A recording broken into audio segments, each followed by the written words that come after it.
I want to change that Mercedes-Benz W124 230e into a rally car. What does that actually mean, and what do I anticipate changing? Let's go for a drive and I'll try and explain.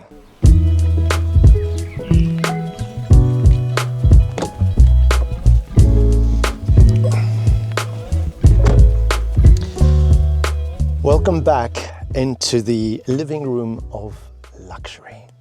You must have to say that when it comes to this beautiful interior of the W124. I wasn't sure about the light materials, but boy oh boy, it is a homey place. This dashboard, 35 years later, looks untouched other than by a bit of dust. Right, rally.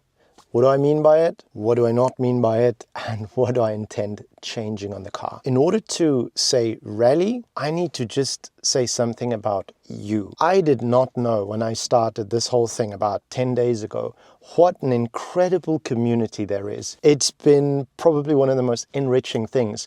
Reading about your stories, reading about your experiences with the W124, 123-8, so many of the old Mercedes. If that's your cup of tea, then I would be so honored and so thrilled if you considered subscribing to this account, because that kind of gives me a better standing with YouTube. Right now, the question is, what about the rally? And what are you going to do with this car? Are you actually going to turn it into a rally car? It's going to ruin it. It's not quite my intention. I'll explain.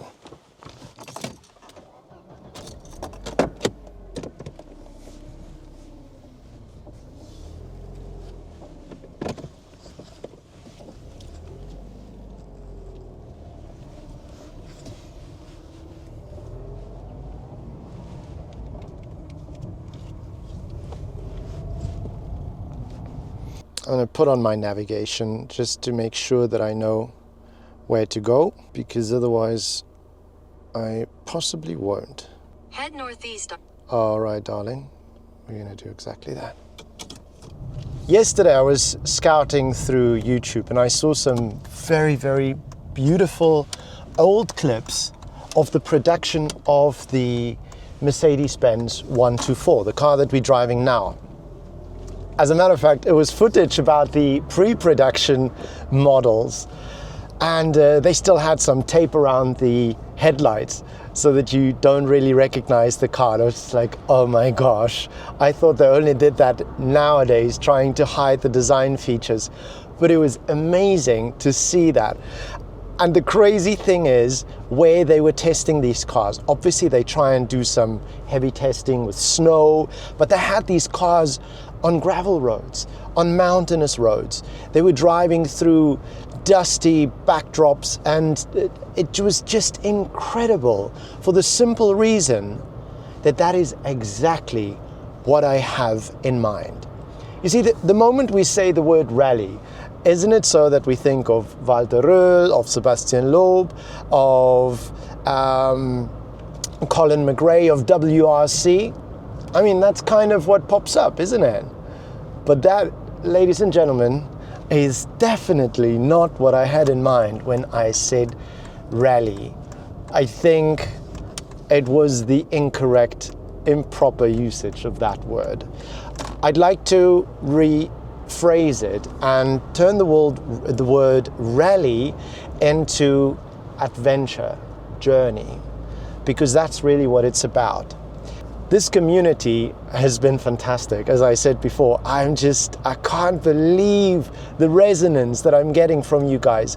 And quite a couple of people actually said, hey, does it really make sense to use the W124 as a rally car? Do you want to ruin it? Do you want to break it?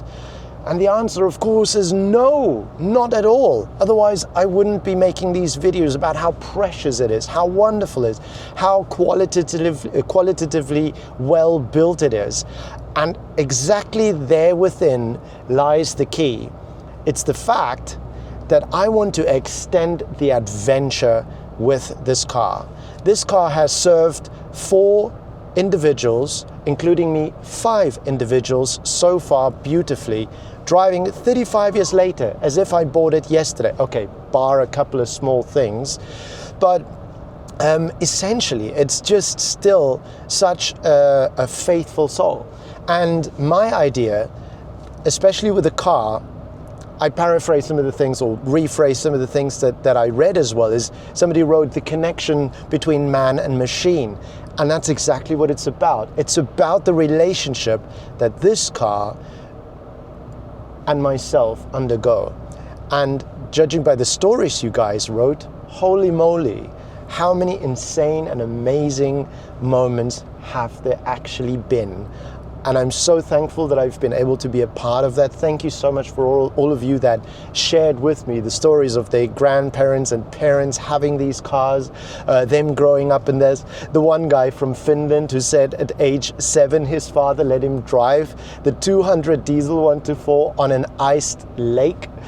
Oh my word, I can't believe what's happening. It's so exciting to hear these stories. The one gentleman that said in 1992 he bought a W124 for his parents. I think 12, 14 years later, he took over the car and he's still driving it. What kind of stories are these? That gentleman from the doctor from India that I saw a video that shows how he's restoring the W124 250 diesel of his father, who is also his late father, unfortunately. And it's kind of like honoring his dad, restoring this vehicle to a former state of glory. These are just beautiful, beautiful stories. And I am certain that this W124, because of that nature, because of the quality of the car, is exactly the right car to be writing those kind of memorable stories in the book of life. That's really what it's about.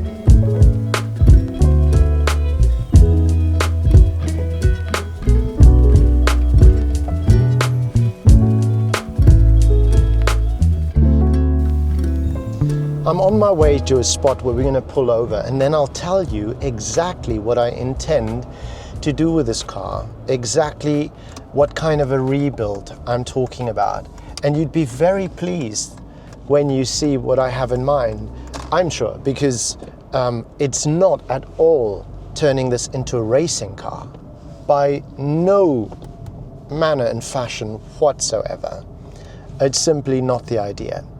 But before we talk about that, let's talk a little bit about the rally, because I think the rally, in a sense, even honors this Mercedes. I want to delve back into 2024, because that's the very first time that I actually went on one of these adventure journeys with off the beaten track. I'm going to pull over just slightly to let these people pass, because I do feel like I'm just cruising a bit slower.